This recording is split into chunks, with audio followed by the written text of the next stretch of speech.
गलत कर रही हो। रितेश, कोई अगर अपनी गलती सुधारना चाहता है तो उससे मुंह मोड़ लेना भी गलत है ना बेटा। हाँ माँ, लेकिन तुम उस आदमी को मौका दे रही हो।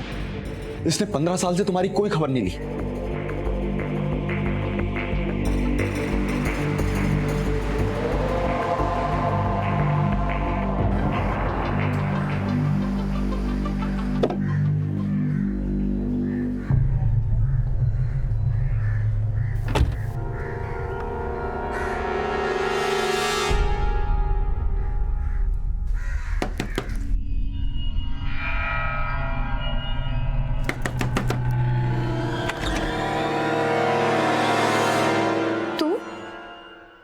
यहाँ?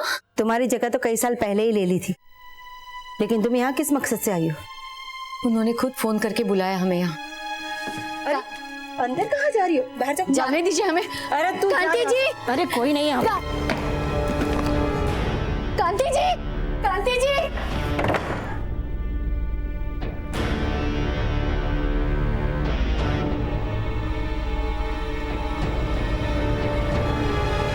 आप जिस नंबर को डायल कर रहे हैं वो इस समय स्विच्ड ऑफ है। माँ, मैंने कहा था तुमसे, जिस इंसान की फितरत धोखा देने की हो वो इंसान कभी नहीं सुधर सकता। बेटा, ऐसा भी तो हो सकता है ना, उस औरत से तेरे पापा का पश्चाताप सहन नहीं हुआ और उसी ने उनके साथ कुछ, उनका फोन भी नहीं लग रहा। मुझे तो बहुत फिक्र होने लगी।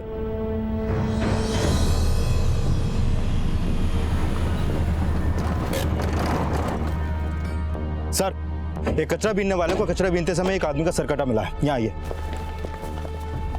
हटो सामने से। सर कटा मिला है तो बाकी की बॉडी पार्ट्स भी यहीं कहीं फेंके होंगे। पूरा एरिया स्कैन करो। सर।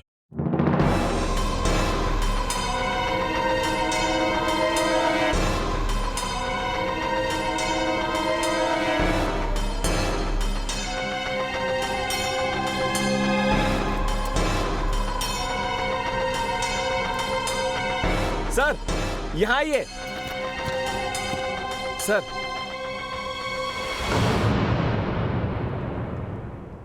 सर, बॉडी पे सुन्नत किया हुआ है, यानी कि मरने वाला मुसलमान है, और उसके हाथ के टैटू पे जो ईमान लिखा है, हो सकता है उस आदमी का नाम ईमान हो। हाथ पे गुदा नाम उसके किसी करीबी का भी तो हो सकता है। शहर के सारे थानों में पता करो कि क्या किसी की मिसिंग कंप्लेन ईमान नाम से ताल्लुक रखती है। सर। साहब, 3 दिनों से इनका फोन नहीं लग रहा है। नाम क्या है आपके पति का? कांतिलाल पटेल। कोई फोटो लाई है उनकी? जी। दिखाइए।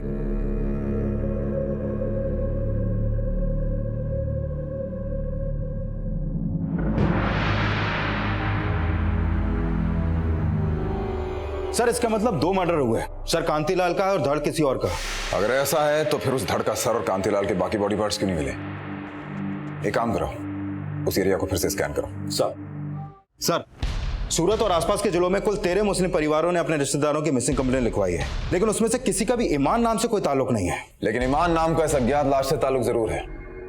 कांतिलाल भी जानता था इसे शायद। दोनों का मर्डर एक साथ हुआ है।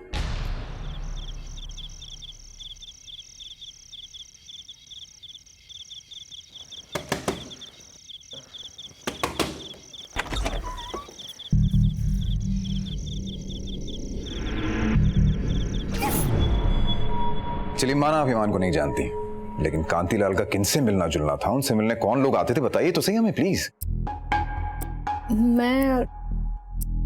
मेरे पति मेरे साथ यहाँ नहीं रहते थे। फिर कहाँ रहते थे? दरअसल 15 साल पहले मुझे और मेरे बेटे को उन्होंने घर से बाहर निकाला था। पर साहब, उस बात का पछतावा हो गया था उन्हें। और कितनी परीक्षा लेगी जमुना? अब माफ भी कर दे मुझे। परसों 30 तारीख है, तू आएगी ना? मैं 30 तारीख को उनके पास गई थी, लेकिन मासूमा ने मुझे घर के अंदर घुसने नहीं दिया। मासूमा कौन? उनकी प्रेमिका थी, जिसके साथ कई सालों से रह रहे थे। ये मासूमा मुसलमान है? जी मैं मुस्लिम हूँ, लेकिन किसी ईमान को नहीं जानती, और न ही कांति जी का किसी ईमान से ताल्लुकात था। अगर सारे राज जानती हो उनके तो ये भी पता होगा ना कि उनका मर्डर किसने किया। वही जो उनसे नफरत करती थी। जमुना मैम की तरफ इशारा है तुम्हारा? हाँ, लेकिन उनका बेटा रितेश भी कुछ कम नहीं था। वो तो कांति जी के नाम से भी नफरत करता था। अगर तुम कांति से इतना प्यार करती थी तो तुमने उनकी मिसिंग कंप्लेन क्यों नहीं दर्ज करवाई?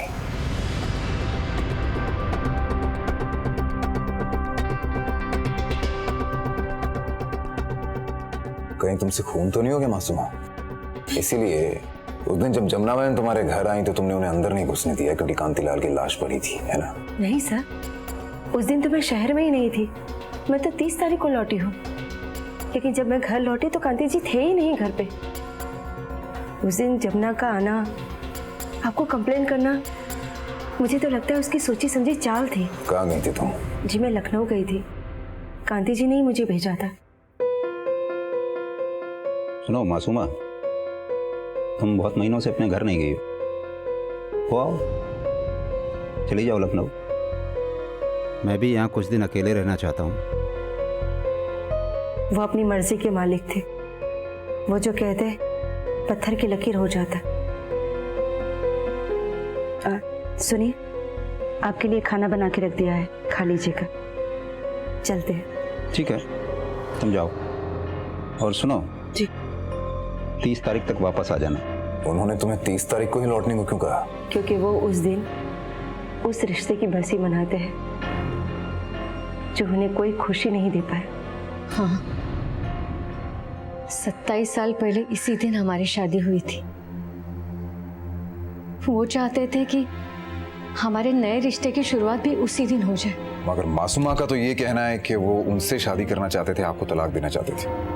नहीं, लेकिन इन्होंने अपना इरादा बदल दिया था। आप मुझे तो वापस बुला रहे हो,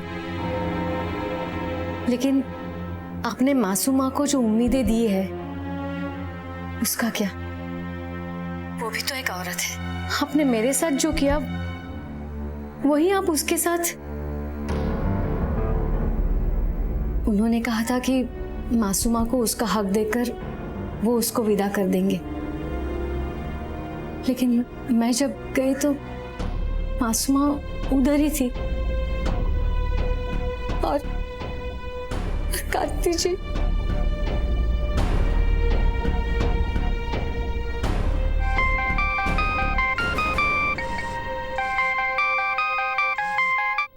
हेलो। क्या पूछा पुलिस ने? कुछ नहीं, मिल के बताती हूँ। बच्चे के बारे में तो कुछ नहीं बताया ना? नहीं, लेकिन बच्चे का करना क्या है? मार डालो बच्चे को। सर, कांतिलाल का फोन 29 तारीख की शाम से बंद है और उसके फोन की लास्ट लोकेशन उसके घर की थी, लेकिन ऐसा कोई सुराग नहीं मिला जिससे साफ हो कि उसकी हत्या उसके घर पर ही हुई हो। ईमान का ताल्लुक मासूमा से भी तो हो सकता है, उसके भी कॉल रिकॉर्ड्स निकलवाओ और पता करो कि 30 तारीख तक ये वाकई लखनऊ में थी या नहीं। कांतिलाल के पड़ोसियों से पूछताछ करो। सर एक बात और, कांतिलाल का छोटा भाई मुकेश उधना में रहता है और 29 तारीख की शाम उसके नंबर से कांतिलाल को फोन हुआ था। हाँ, कांति भाई से मेरी बात हुई थी। वो मेरी सलाह लेना चाहते थे। कैसी सलाह? दरअसल वो मासूमा से शादी करना चाहते थे, पर जमुना भाभी की वजह से कोई फैसला नहीं ले पा रहे थे। मैंने उनसे कहा कि उन्हें मासूमा से शादी कर लेनी चाहिए। अपनी भाभी से ज्यादा उसकी सौत के शुभ चिंतक हैं आप शायद। शुभ चिंतक तो मैं अपने भाई का हूँ। जमुना भाभी के साथ वो कभी खुश नहीं थे। वो उन्हें डिवोर्स भी देने वाले थे, अपने वकील से भी मिल रहे थे। अच्छा एक बात बताइए, आप किसी ईमान नाम के आदमी को जानते हैं जिसका आपके भाई से, आपकी भाभी से या मासूमा से किसी तरह का कोई कनेक्शन? ईमान?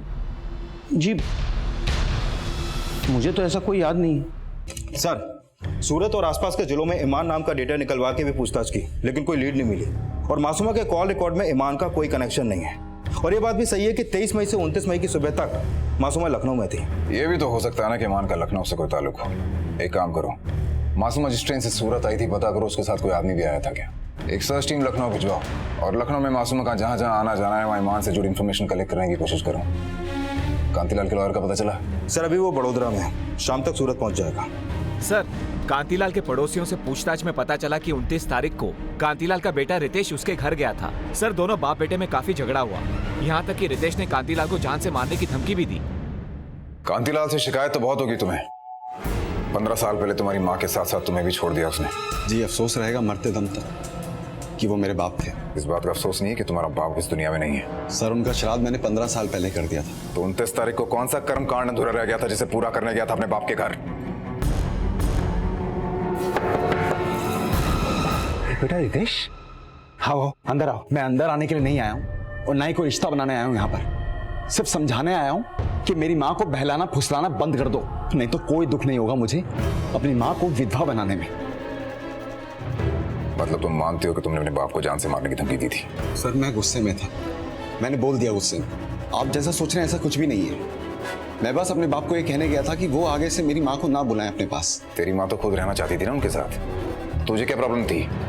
या वो भी नाटक कर रही है और असलियत कुछ और है? सर आप मुझ पर और मेरी माँ पर सवाल उठाना बंद कीजिए और कांतिलाल की असलियत पता कीजिए।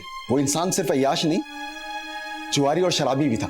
सिर्फ एक मासूमा ही नहीं, ऐसी कई सारी लड़कियां मेरे बाप की जिंदगी में आई जिनकी अय्याशी के चक्कर में उन्होंने मेरी और मेरी माँ की जिंदगी खराब कर दी। जब मैं 10 साल का था तब उन्होंने मेरी माँ को उनके ऑफिस में काम करने वाली सेक्रेटरी के लिए छोड़ दिया था। और सर वही नहीं, उसके बाद भी कई सारी लड़कियां मेरे बाप की जिंदगी में। तो इस बार क्या हो गया कि उनकी सारी जातियां भूल के भी तेरी माँ उनके साथ रहना चाहती थी, मासूमा के उनकी जिंदगी में रहने के बावजूद? सर मुझे नहीं पता कि कांति भाई मासूमा से शादी करने वाले थे, लेकिन हाँ वो अपनी पत्नी जमुना बहन को तलाक देना चाहते थे और जमुना बहन उन्हें तलाक देने के लिए तैयार भी थी। जमुना बहन तैयार थी? जी हाँ, ये देखिए तलाक के पेपर्स, इन्हें जमुना बहन ने साइन करके दिया है, लेकिन फिर कांति भाई ने केस फाइल करने से मना कर दिया। क्यों? ये तो पता नहीं, बस अचानक एक दिन मुझे फोन किया और बोले कि केस होल्ड करो। आप किसी ईमान नाम के आदमी को जानते हैं जिसका कांतिलाल जी से मिलना जुलना? नहीं सर, मुझे कोई आइडिया नहीं। आप मुझ पर शक क्यों कर रहे हो सर? मैं तो कांति जी से प्यार करती थी। लेकिन शायद उन्हें समझ आ गया था कि तुम उनकी बीवी बनने लायक नहीं हो, इसलिए जमुना बहन से डिवोर्स पेपर्स पे साइन कराने के बाद भी उन्होंने तलाक का इरादा बदल दिया और तुम्हें अपनी जिंदगी से जाने के लिए कहा। वापस नहीं बुलाया, तुम खुद वापस आ गई और इससे पहले कि कांतिलाल और जमुना बहन एक होते तुमने उनका मर्डर कर दिया। सर मैंने मर्डर नहीं किया है, और कांति जी ने डिवोर्स पेपर होल्ड पे क्यों रखे थे वो मैं नहीं जानती, लेकिन वो जमुना को अपनी जिंदगी में वापस बुलाना नहीं चाहते थे। हाँ ये बात सच है कि वो मुझे तलाक देना चाहते थे और उनके कहते ही मैंने तलाक पेपर साइन भी कर दिए थे। तो अब ऐसा क्या हो गया कि उन्होंने वापस आपको अपनी जिंदगी में बुला लिया? साहब कुछ रिश्तों की अहमियत अलगाव के बाद ही समझ में आती है।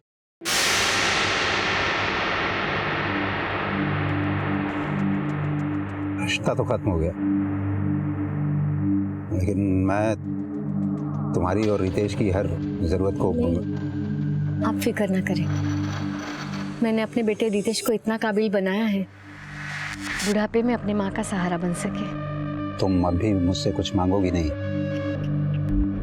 आज तक जिसने सिर्फ अपमान दिए उनसे कुछ भी मांगकर अपनी ही नजरों में गिरना नहीं चाहती मैं। एक बार मैंने आपसे शराब छोड़ने की मांग की थी, आपने मेरा खाना बंद करवाया। आपके लिए तो मेरी भावनाओं को कोई मोल नहीं है और इसीलिए अब अलग होने का भी मुझे कोई मोल नहीं चाहिए। और अगले ही दिन उन्होंने मुझे फोन किया। हेलो हेलो जमुना, तुमने मेरा गुरूर पूरी तरह से तोड़ दिया है और मुझे 27 सालों बाद एहसास हुआ है कि दुनिया की हर औरत मर्द से ज़्यादा महान होती है। जमुना मैं अब डिवोर्स केस फाइल नहीं कर रहा हूँ और मैंने तय किया है कि बाकी की ज़िंदगी तुम्हारे और रितेश के साथ गुजारूंगा। प्लीज़ जमुना मुझे माफ़ कर दो, लौट आओ मेरे पास प्लीज़। 2 महीने पहले ही वो मुझे बुलाना चाहते थे, मैंने हाँ नहीं कहा। उनको आजमाने से डर रही थी, लेकिन लगातार वो प्रार्थना करते रहे। उन्होंने शराब तक छोड़ी, मैं मान गई, लेकिन हमारे रिश्ते पर ऐसा ग्रहण था कि हमारी किस्मत में अलग होना ही लिखा था। सर मासूमा जिस ट्रेन से सूरत आई थी उसके रिजर्वेशन डेटा में ईमान का कोई लीड नहीं मिला। मासूमा अकेले सूरत आई थी और उसके आने जाने का टिकट खुद कांतिलाल ने अपने एजेंट से करवाया था। बस अब तलाक के पेपर साइन करने के बाद कांतीलाल जमुना को सिर्फ कॉल ही नहीं बल्कि जमुना से मिलने उसके घर भी जा रहा था। जब कांतीलाल दोनों ही औरतों को भरोसा दे रहा था तो आखिर उसका भरोसा तोड़ा किसने? क्या रितेश ने, जो ये नहीं चाहता था कि उसकी मां कांतीलाल के पास जाए, या मासूमा ने जिससे जमुना बहन की वापसी बर्दाश्त नहीं हुई, या कांतीलाल और जमुना बहन के फोन कॉल्स और मुलाकातों का राज पश्चाताप नहीं कुछ और था? सर, कांतीलाल की हत्या की वजह कुछ भी हो सकती है, लेकिन सवाल यह है कि उस आदमी की हत्या क्यों हुई जिसके हाथ में ईमान नाम का टैटू था। एक काम करो, पता करो कि कांतीलाल जहां जहां जाता था कहीं ये ईमान उसकी शराब और जुए का साथी तो नहीं था? कहीं कांतीलाल उसके मर्डर में बेकारी बलि का बकरा बन गया? और ये भी पता करो कि मासूमा के अलावा कांतीलाल के किन किन औरतों से चक्कर थे। हो सकता है उसकी अय्याशी उसकी मर्डर का कारण बनी हो। क्या सोच रही है? एबॉर्शन करवा ले। मैंने इस शहर में एबॉर्शन करवाया ना तो पुलिस को पता चल जाएगा, और शहर से बाहर गई तो पुलिस को मुझ पर शक हो जाएगा। तुम्हारी वजह से मैं न घर की रही न घाट की। देख, मुझे मत कोस और एबॉर्शन करवा ले। अगर पुलिस पूछे तो बता देना कि ये बच्चा कांति भाई का था। पुलिस बेचारी और लाचार समझकर तुझे छोड़ देगी। अगर पुलिस को कुछ बताया तो मैं भी मरूंगा और तू भी मरेगी, समझी? सर, लखनऊ में मासूमा और ईमान का कनेक्शन ढूंढने के दौरान एक बात पता चली है। क्या बात पता चली? 2 महीने पहले भी मासूमा लखनऊ में थी और वहां के सर्वोदय हॉस्पिटल में एडमिट थी। क्यों? बताया नहीं आपने क्या प्रेग्नेंट थी?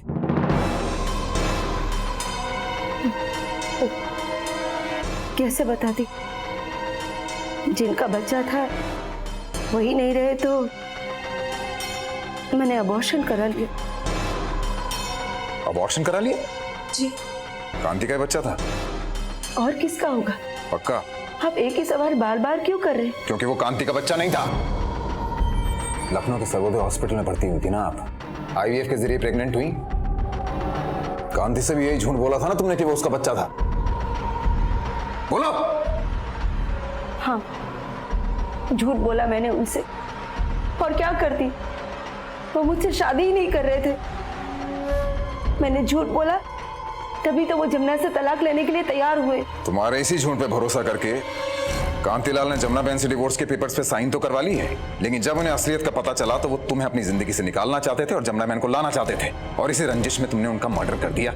मैंने उनका कत्ल नहीं किया है और वो इसे अपना ही बच्चा मानते थे। कांति को किसकी मदद से मारा? ईमान कौन था? मैं किसी ईमान को नहीं जानती, और ना ही मैंने किसी की मदद ली है, और ना ही मैंने कांति जी को मारा है। कांति जी की मौत से मुझे क्या मिलता? सब कुछ तो उनकी बीवी और उनके बच्चे का हो जाता ना। ये भी तो एक वजह हो सकती है ना कि चाहती तो तुम सब कुछ थी, लेकिन उनके रहते हुए तुम्हें कुछ भी नहीं मिल रहा था। मैं उन्हें कैसे मारूंगी? जब उनका मर्डर हुआ तब मैं इस शहर में ही नहीं थी।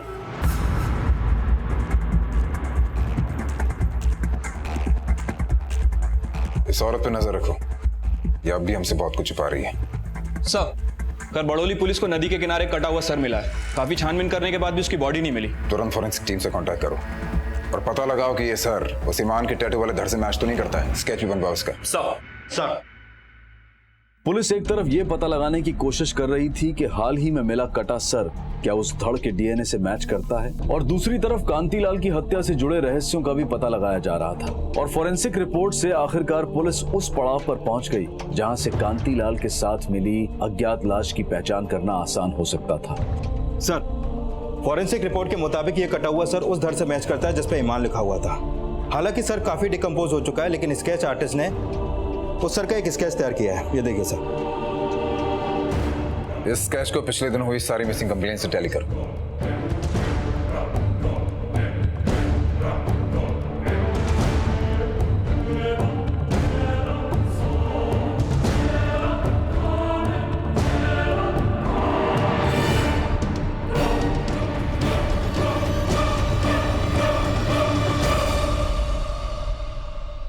सर, पता चला है कि मासूमा अक्सर कांतिलाल के भाई मुकेश से मिलने उसकी दुकान पे जाया करती थी।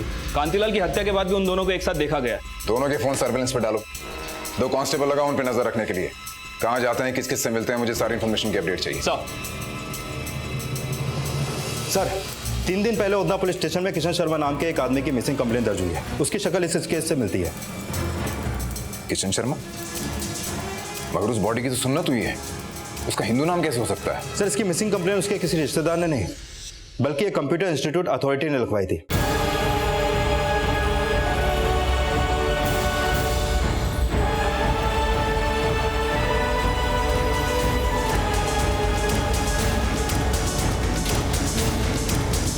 सर किशन शर्मा बैचलर था, वो अकेला रहता था, उसके आगे पीछे कोई नहीं था, इसलिए मैंने मिसिंग कंप्लेन लिखवाई।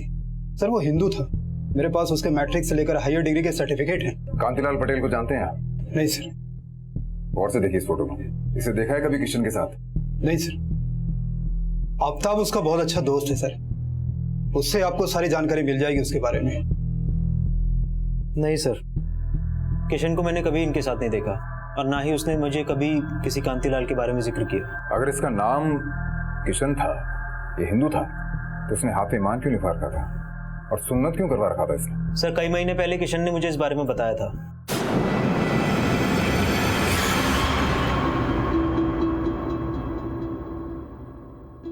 ईमान?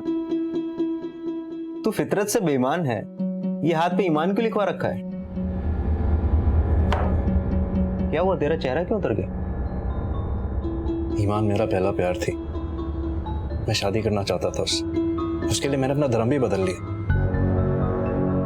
कृष्ण से कामिल बन गया, लेकिन उसने मुझे छोड़ दी। लेकिन ये निशानी मरते दम तक मेरा साथ नहीं छोड़ेगी। और उसने मुझे बताया कि ईमान की शादी किसी और से हो गई थी, बस इसके अलावा उसने और कुछ नहीं कहा। किन लोगों से मिलना जुलना था उसका? किसी से कभी कोई लड़ाई झगड़ा हुआ था? नहीं सर, वो तो यारों का यार था, लेकिन थोड़ा अय्याश भी था। क्लब, डिस्को, लड़कियां, सिगरेट, दारू सब उसके शौक थे।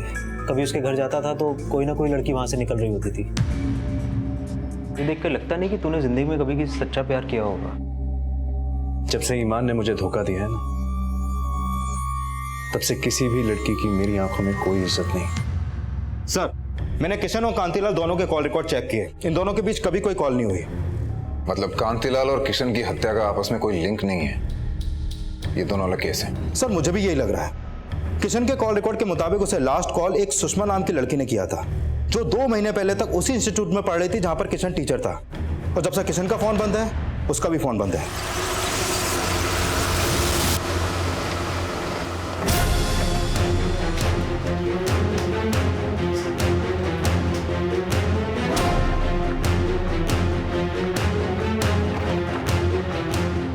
लगता है घर में कोई नहीं है। पड़ोसियों से पूछताछ करो और चाबी वाले को।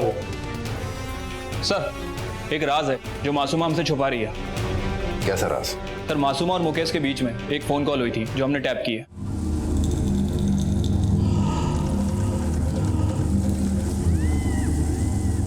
मना किया था ना मुझे फोन मत करना, क्यों बार बार घंटी बजा रही है?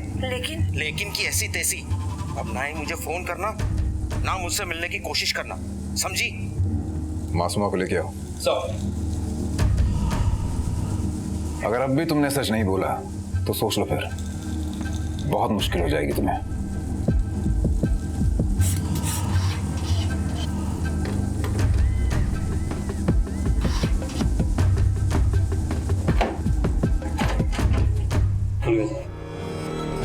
पूरा घर चेक करो।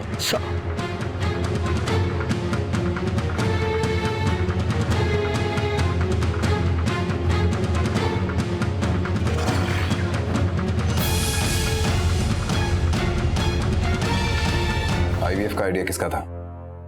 मुकेश का?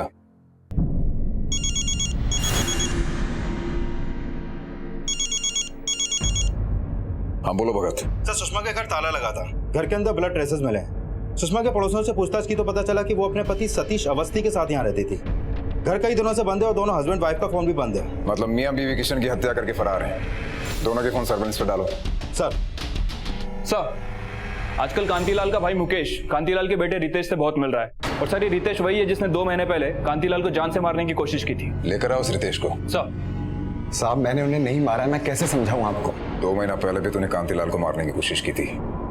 27 मार्च गार्डन रेस्टोरेंट, याद आया कुछ?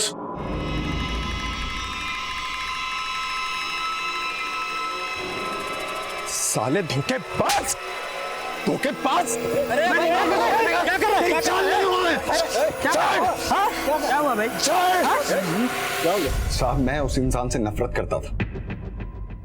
मेरी माँ को डिवोर्स देने के बाद भी वो उनसे मिलते रहे, उन्हें एक फोन कॉल करते रहे। तब भी मैं उन्हें धमकी देने गया था कि वो आज के बाद मेरी माँ से कोई बात ना करें। और 29 मई को मैं यही बात कहने गया था मैं उनसे, लेकिन मैंने उन्हें मारा नहीं। मुकेश क्यों मिल रहा था तुझसे? साहब वो चाचा हैं मेरे, और मेरे बाप से कहीं बेहतर इंसान। वो कैसे? उन्होंने हमेशा हमारा साथ दिया। भाभी अब कांति भाई से एलमनी क्यों नहीं मांग रहे? एलमनी आपका हक है। सारी दौलत गैर औरतों पे लुटाता आया है वो। आपको क्या मिला? दर दर की ठोकरें। हम ठोकरें खा लेंगे मुकेश भाई, लेकिन अपना स्वाभिमान कभी नहीं गिरने देंगे। ये मुकेश खुद को कांतिलाल का शुभचिंतक बता रहा था, पर एक तरफ मासूमा को और दूसरी तरफ रितेश और जमुना बहन को उनके खिलाफ जाने की सलाह दे रहा था। कुंडली निकालो इसकी। सर सुषमा का फोन ऑन हुआ है, उसकी फोन लोकेशन ट्रेस हो गई है। टीम लेके पहुंचा वहां। सर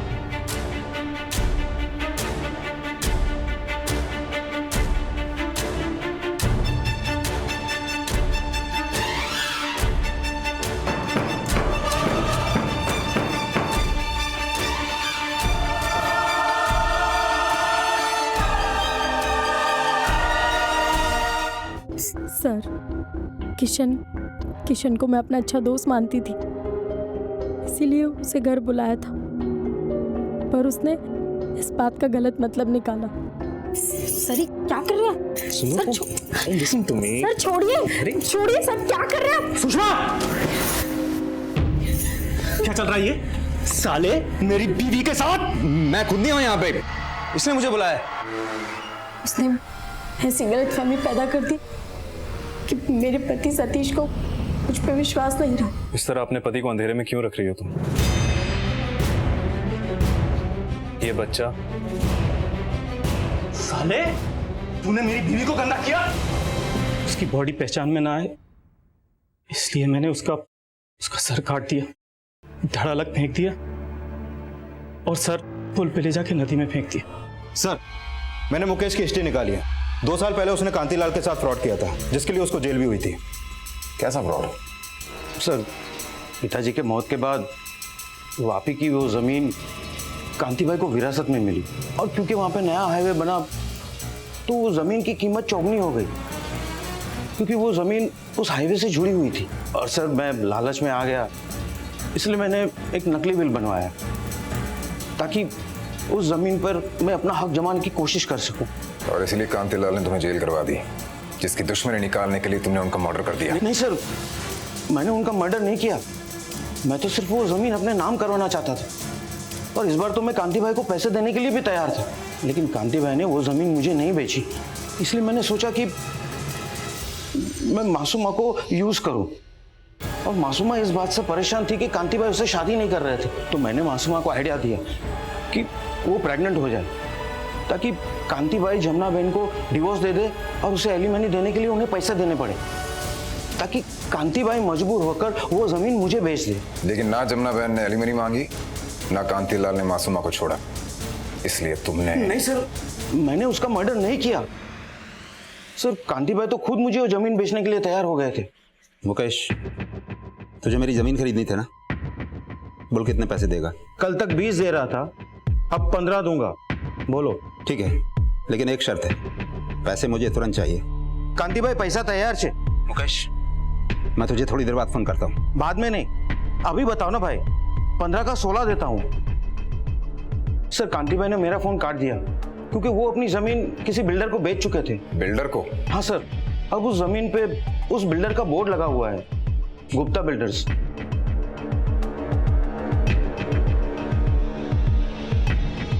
सर, जिस जमीन के बारे में कांति के भाई मुकेश ने हमें बताया था, उस जमीन पर कुछ दिन पहले ही गुप्ता बिल्डर ने अपना बोर्ड लगाया है।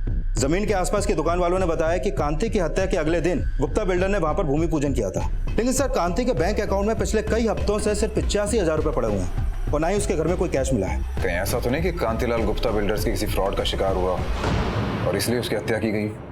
कांतिलाल? सर, मैंने जमीन कांतिलाल से जब खरीदी नहीं तो मैं उसके साथ फ्रॉड कैसे कर सकता हूँ? मुझे तो ये जमीन अदिति शाह ने बेची थी। ये देखिए उस जमीन के कागजात।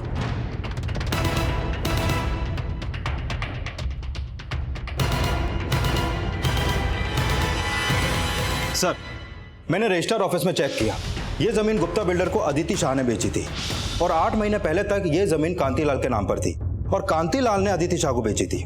मुकेश को लेके आओ। सर, मैं झूठ नहीं बोल रहा हूँ। 1 महीने पहले कांति भाई ने खुद मुझे फोन करके वो जमीन खरीदने को कहा था। लेकिन जब कांतिलाल 8 महीने पहले ये जमीन अदिति शाह को बेच चुका था, तो 1 महीना पहले तुम्हें बेचने को क्यों कहेंगे? सर, मुझे नहीं पता कांति भाई ने मुझसे झूठ क्यों बोला।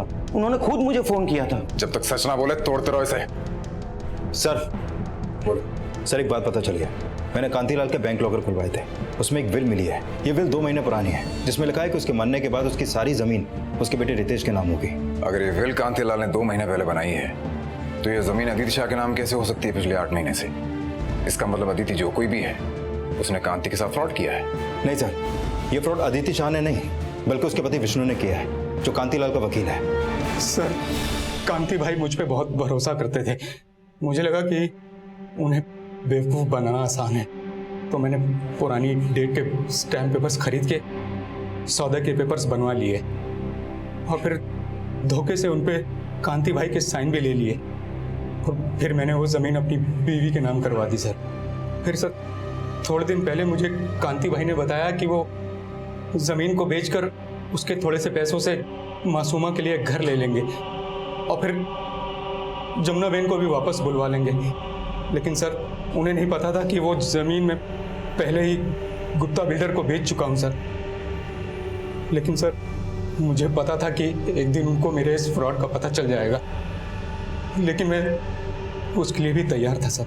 साले विष्णु हरामखोर दगाबाज, तूने अपने दोस्त की पीठ पे खंजर भोंका। पहले पीठ पे घोंपा था, अब सीने पे घोंपूंगा। जिस रिश्ते को पटरी पर आने में 27 साल लगे हों, वो रिश्ता नई शुरुआत से पहले ही बिखर जाए तो उसका मलाल उन शिकायतों से ज्यादा होता है जो कभी उस रिश्ते के बिगड़ने की वजह बना था। और जिस रिश्ते को बचाए रखने की गुंजाइश ही खत्म हो जाए, उस रिश्ते को मौका देना अपने पैरों पर कुल्हाड़ी मारने जैसा ही होता है। गलतियां इंसान से ही होती हैं, लेकिन वक्त रहते अपनी गलतियों को सुधार लेने में ही भलाई है, क्योंकि अगर देर हो जाए तो कभी कभी इंसान को अपनी गलतियों का पश्चाताप करने का मौका तक नहीं मिलता। इसी विचार के साथ अब मैं अनूप सोनी आपसे विदा लेता हूं। फिर मुलाकात होगी अगले एपिसोड में जुर्म की एक और कहानी के साथ। तब तक अपना और अपने परिवार का ख्याल रखें और देखते रहें क्राइम पेट्रोल डायल 100। सबक एक को सीख हम सबको। जय हिंद।